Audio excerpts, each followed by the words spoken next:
Keishai Productions, en partenariat avec la boutique Mansaya, 49 rue Léon Fro, Paris 11e, vous présente Mix Up. Bonjour à tous et ravi de vous retrouver sur ce nouveau numéro. Aujourd'hui, nous recevons un chanteur de compas d'origine haïtienne. Il se fait connaître dans le groupe mythique de compas Karimi, dans lequel il évolue durant une quinzaine d'années. Mais quelle ne fut pas la déception de ses fans lorsque l'aventure s'arrêta brusquement en juillet 2016.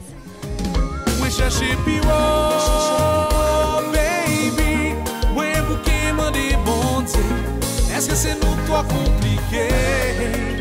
L'amour facile dans vous. Yon ti fâché, nous réconcilier. Tout bagaille ok. L'amour facile dans tout. Faut tolérer, faut sacrifier. Tout bagaille vide. C'est comme ça l'amour. Mais impossible pour ce passionné de s'arrêter en si bon chemin. Une nouvelle aventure commence avec son groupe Vibe. Il est avec nous pour en parler. Notre invité de la semaine est Michael Guérand.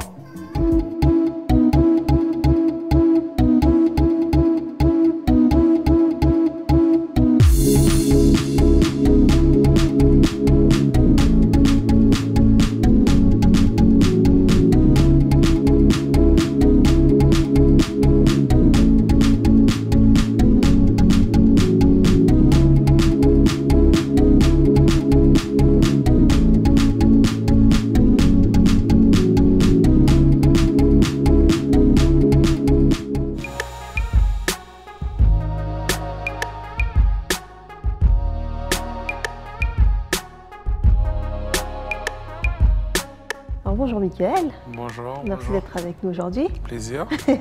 Alors pour te présenter brièvement, tu as 41 ans, donc tu es d'origine haïtienne. Bien sûr. Alors tu as commencé à chanter dans une chorale pendant 3 ans, donc c'était à l'Institut Saint-Louis de Gonzague. Ouais. Tu intègres le groupe Big Eye avec lequel tu t'es produit seulement à 2 reprises. Ouais. Mais cela t'a permis vraiment de découvrir le compas et ton amour pour le compas. Tu intègres ce groupe en tant que choriste, c'était grâce à Carlo, donc ton compère de Karimi. Hein. Ouais. Mais ce qui t'a vraiment permis de prendre conscience de cela, c'est lorsque Richard Cavé t'a demandé justement d'interpréter un des morceaux qu'il avait composé. Ouais. Donc c'est pour un concours de musique qui était présenté par une grande chaîne de télévision haïtienne. Ouais. Le titre était Mouche Tonton Noël. Ouais, c'est un créole qui est un petit peu approximatif. Hein. Ouais. Et donc vous avez gagné le premier prix suite à cela. Est-ce que tu peux nous raconter un petit peu ton cheminement? Bon, et comme tu as dit, durant mes études secondaires, mes études classiques, c'est là que j'ai fait ma première expérience en termes de groupe, et comme tu l'as dit avec Big Eye. À part ça, et pendant mes études secondaires, j'ai fait partie de la chorale de mon école où j'ai chanté. Donc c'est durant cette période-là que vraiment que j'ai pris conscience, franchement, qu'il y avait un truc pour la musique.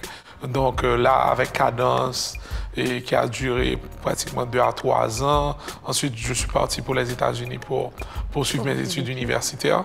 Et puis bon, c'est là que je suis entré en studio. Et c'est là qu'a plus ou moins pris naissance l'aventure Karimi. Donc effectivement, tu nous disais que tu étais parti faire tes études universitaires donc, aux États-Unis. Tu avais déjà travaillé durant 4 ans justement avec Carlo et Richard Cavé vous a rejoint par la suite. De là, le groupe Karimi est né. Bon, ouais, c'est là qu'a commencé l'aventure. Il faut te dire que Karimi, on a passé au moins 2 à 3 ans en studio. Exactement. Avant ça que Karimi est sorti avec l'album. C'est-à-dire que quand on a fait la première, l'album était déjà en circulation. Donc, c'est 3 ans de travail avant la sortie de Karimi, quoi. Donc, je pense que c'est une des raisons qui a manqué le succès, quoi, de Karimi. D'ailleurs, là, le succès fut immédiat. Donc, c'est un compas qui est beaucoup plus moderne. Oui, bon, avec l'influence qu'on avait, parce qu'on ne vivait plus en Haïti, c'est-à-dire on évoluait maintenant sur les États-Unis, donc il y avait plus d'influence de hip-hop, R&B, différents types de musique, country, blues, jazz et tout ça, donc ça a plus ou moins donné la couleur qu'on a eu avec Karimi, quoi. Justement, après 15 ans d'aventure, cet album, plusieurs concerts joués à guichet fermé d'ailleurs à travers le monde, l'ère Karimi prend fin. Donc tu décides de quitter le groupe.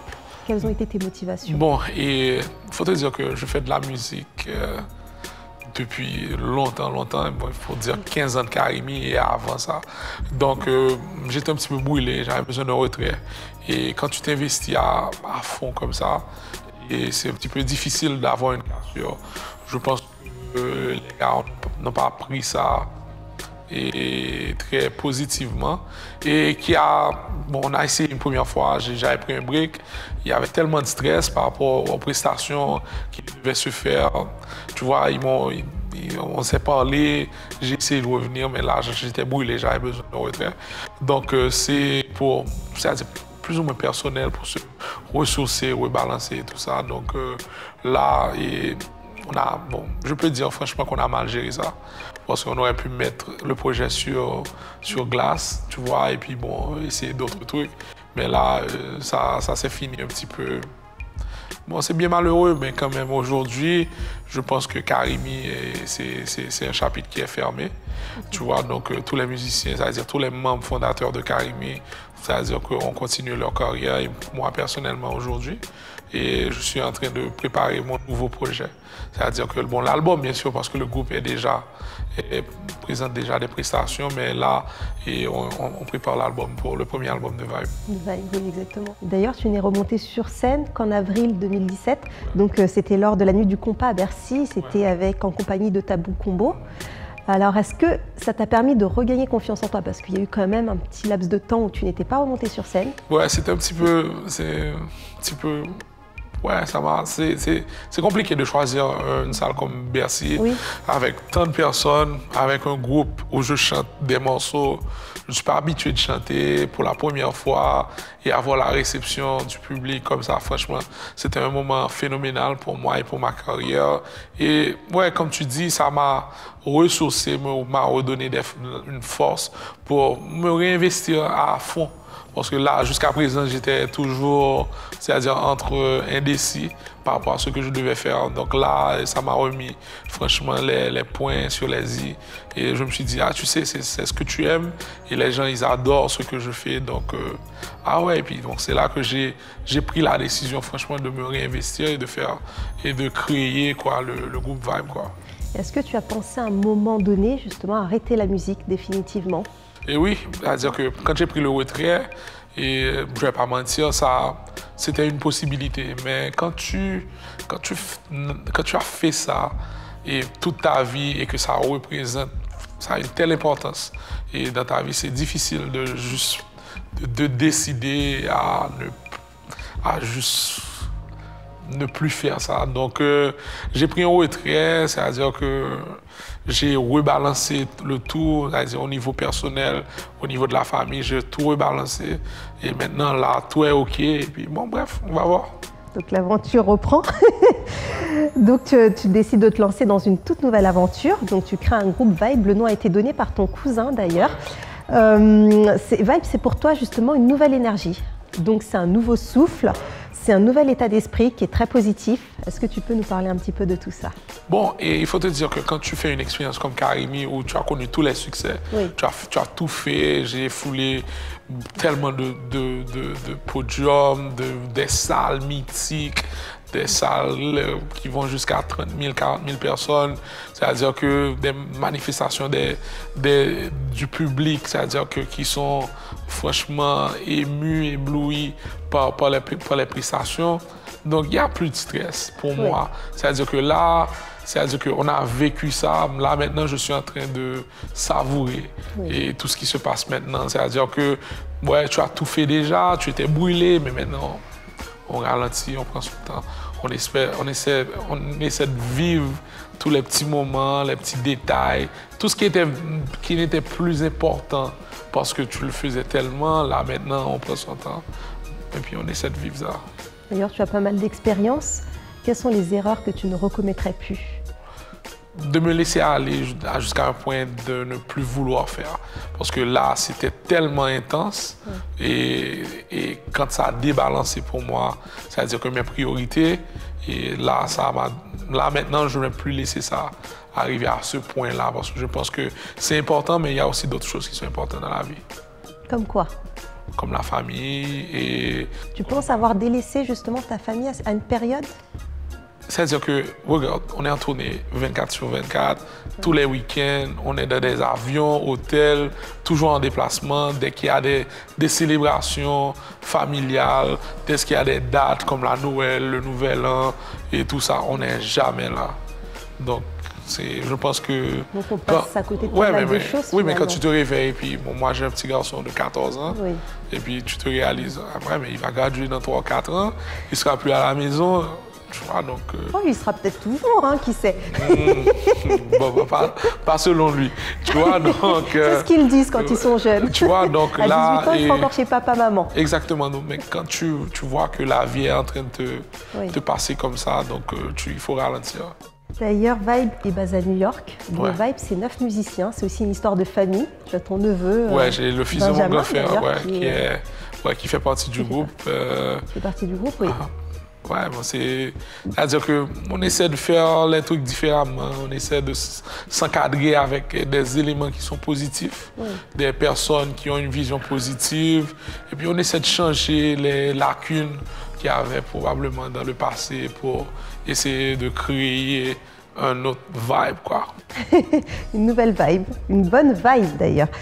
Donc tu reviens sur le devant de la scène avec ton titre L'Emmou facile. Bon, j'essaye, hein. L'Emmou facile. Alors parfois, un an d'absence, c'est énorme. L'industrie musicale change. Ouais. Comment as-tu ressenti tout ça de ton côté? Bon, c'était intéressant pour moi de voir, c'est-à-dire que d'être en retrait et de regarder ce qui se passe. J'ai regardé tous les groupes qui étaient en prestation, j'ai regardé tous les groupes qui étaient en train de créer, qui étaient en train de présenter, qui étaient en train de faire des trucs. Donc aujourd'hui, j'ai décidé de revenir, mais il faut te dire que beaucoup de gens, beaucoup de fans me disaient « Ouais, Michael, on comprend, OK, Karimi, c'est passé maintenant. » Tu vois, tu nous manques parce qu'il faut te dire 15 ans à chanter, 15 ans à faire vibrer, à faire danser les gens. Ça veut dire que ça leur manque. Donc, ils me disent, ah, reviens. Donc, je voulais avoir un discours assez particulier pour retourner sur scène. Donc, j'ai choisi L'Emmou facile. Et où on explique que, tu vois, donc, dès qu'il y a de l'amour, il y a de l'espoir. Et aussi, donc, pour dire que désolé, pour dire sorry pour ce qui s'est passé, non seulement sur un plan personnel, mais aussi sur un plan professionnel. Donc, la réponse à ce morceau a été superbement positive. Et maintenant, ça me met beaucoup plus de pression parce que les gens me disent « Ah ouais, OK, Michael, OK. Ouais, mais un morceau, ça ne suffit pas maintenant, ouais, l'album. » Ce que je peux confirmer, c'est que l'album sera disponible à partir du mois de mars 2018. Donc, très bientôt, les gens auront tous les détails en ce qui a trait à la performance et à la grande première parce que je pense qu'il faut que l'album soit en circulation avant qu'on fasse la grande première. Donc, dès que l'album sera en circulation, tout juste après, mois d'avril, mois de mai, on sera ici pour faire la grande première. Au niveau de la couleur musicale justement de Vibe, est-ce qu'il y a des changements, est-ce qu'il y a des choses qui seront différentes? Bon, là, et comme c'est ce sera le premier album de Vibe, et c'est sûr qu'il y aura des choses qui vont se ressembler à ce que je faisais déjà. Parce que, bon, c'est sûr que c'est-à-dire que j'ai une couleur, donc c'est sûr qu'il y aura une partie de la couleur. Mais en même temps, on va expérimenter avec d'autres trucs, on va voir. Là, et tu vois, que ce soit beaucoup plus compas, plus mature, que ce soit plus jeune, on va essayer, on va voir. Encore plus jeune? On va voir.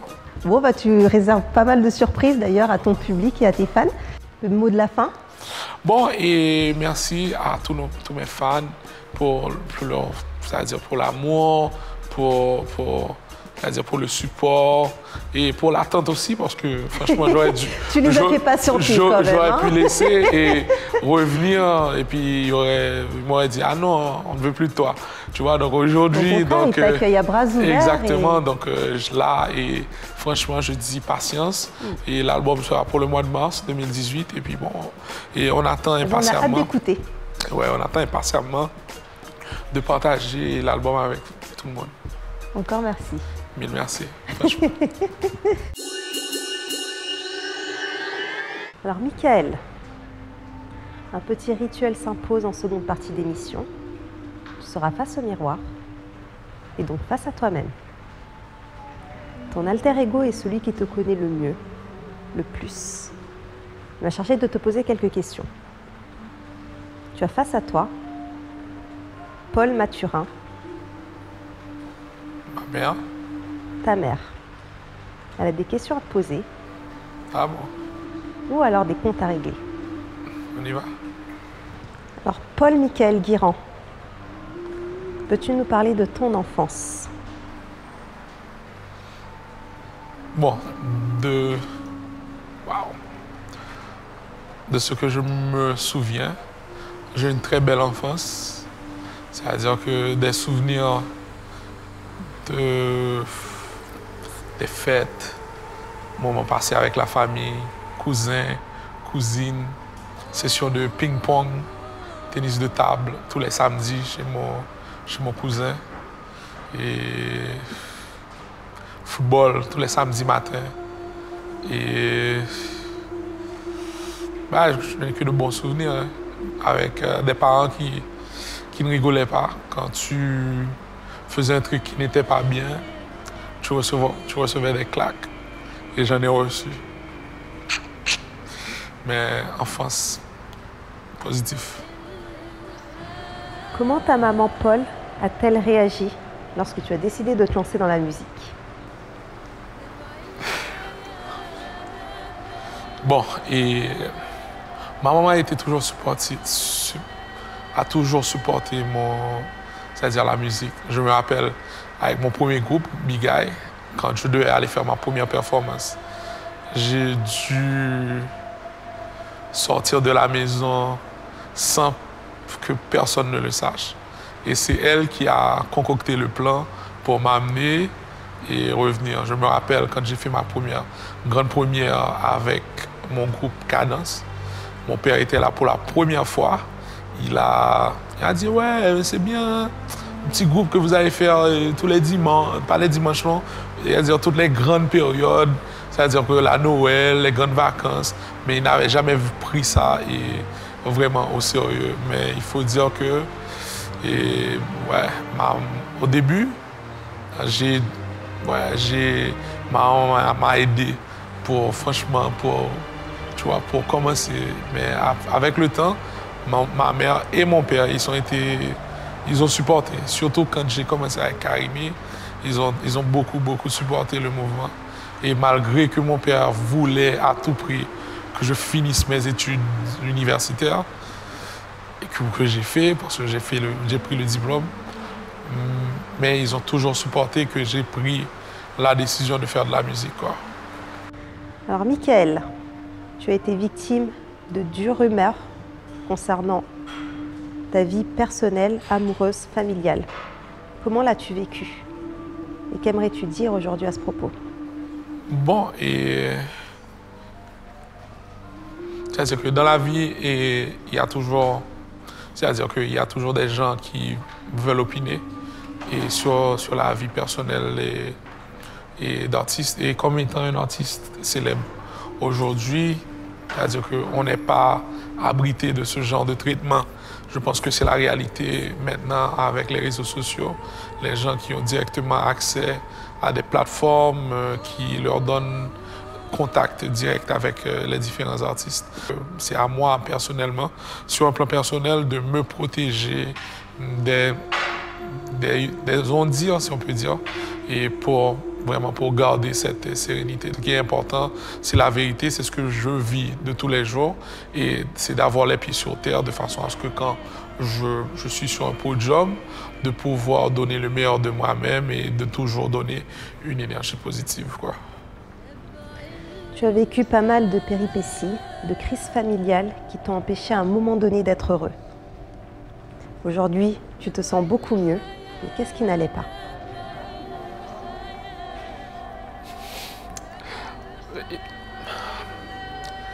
Bon, et quand on dit crise familiale, c'est-à-dire que pour moi, d'être dans un business comme celui-là, c'est ma famille, c'est ce qui me donne les pieds sur terre. Donc, dès qu'il n'y a pas une certaine harmonie, dès qu'il n'y a pas une certaine joie de vivre au niveau personnel, ça un petit peu embrouille ce que j'appelle les pieds sur terre, qui un petit peu dérange.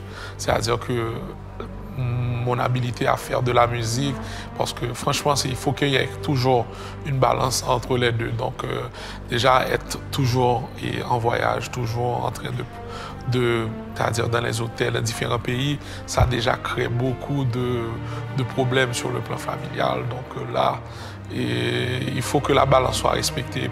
Pour moi, c'était ça. C'est-à-dire qu'il n'y avait plus de balance. Donc pour moi, aujourd'hui, la balance est revenue normale et avec une meilleure compréhension de comment maintenir cette balance. Et je pense que ça va aller mieux.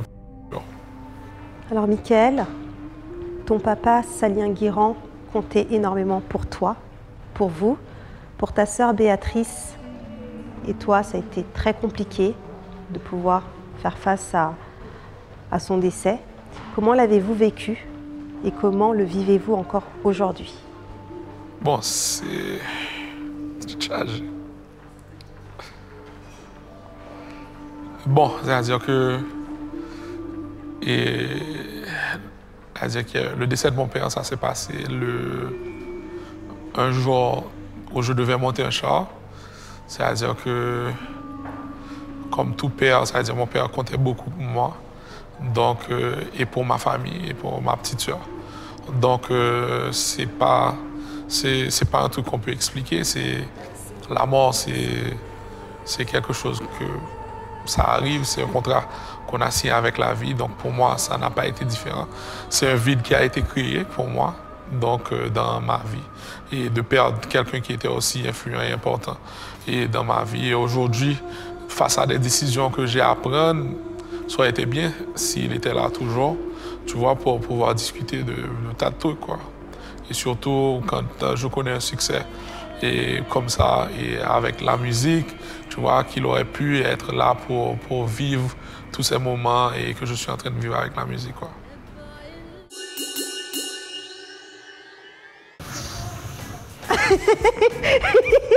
Il souffle déjà. Il se dit, qu'est-ce qu'elle va me faire encore? Je suis pas à l'aise attends, avec cette Michael, question ça de va, gage. t'es joueur? Oui, oui, si on joue au foot, si on joue au basket, t'as le sens de l'humour ou pas? Et si j'ai le sens de l'humour, oui. Après le gage, je saurai si j'ai le sens de l'humour. Bah écoute, je te propose de découvrir ça. Ah, vas-y. Regarde, ça se passe par ici. Prochain invité, ta mission sera de faire 50 pompes. 50? 50 pompes. Ah, t'es sans pitié. Et le torse qui touche le sol. En fait, là, tu te venges. Voilà, c'est ça. J'ai mangé du piment, là, juste avant. Je me venge sur le prochain. Bon courage. Ou la prochaine. Ou la prochaine, on ne sait pas. J'espère que la personne sera sportive. Bon courage. Courage à toi. Yo, pourquoi non? 50 pompes. Tu vois la grosseur, faire 50 pompes, t'es chargé. 50 pompes. Ne te fais pas mal, je sais que t'as mal au dos. Ça fait 1. On réfléchit. Ça fait 2. On réfléchit. Ça fait 3. Ça fait 3. C'est déjà pas mal, hein? On réfléchit. Ça fait 4. On réfléchit. Donc, en fait, là, tu dormais. Comme la monnaie chez moi, tu vois, c'est plus fort, hein, le dollar, que le truc vietnamien. Ça fait 5 pour 50. Ben écoute. Non, mais franchement, j'ai un truc avec mon dos. Je faisais. Ça veut dire que je faisais de tout qui est très intense. Le crossfit, et puis j'ai... Ah, tu faisais du crossfit? Ouais. Donc les pompes là, t'avais l'habitude. Hein. Ouais, donc j'ai bousillé un truc dans mon dos, donc là... Ah ouais, là c'est pour ça que j'ai pris tout ce poids-là. Donc... En tout cas, bravo. Merci, Michael. Ouais, baba. Je te fais la bise. Ouais, baba. Il est fatigué, hein? Bon, allez, je te fais bon. la bise et merci d'avoir été avec nous. Et puis à la prochaine, tu reviendras pour le jeu du miroir. Le jeu du quai? L'alter ego? Non, j'aime pas le miroir. Plutôt, je reviendrai pour faire le reste des pompes. Tu reviendras pour le reste des pompes. Ouais. On a fait 4, il en reste encore 46. Non, il reste 45. Et puis ce sera pour le prochain. Bon, ce sera pour le prochain. Pour en savoir plus sur notre invité, rendez-vous sur sa page Facebook, Michael Guirand. Si vous souhaitez revoir les replays de l'émission, rendez-vous sur notre chaîne YouTube Mix Education Asaf. À très bientôt.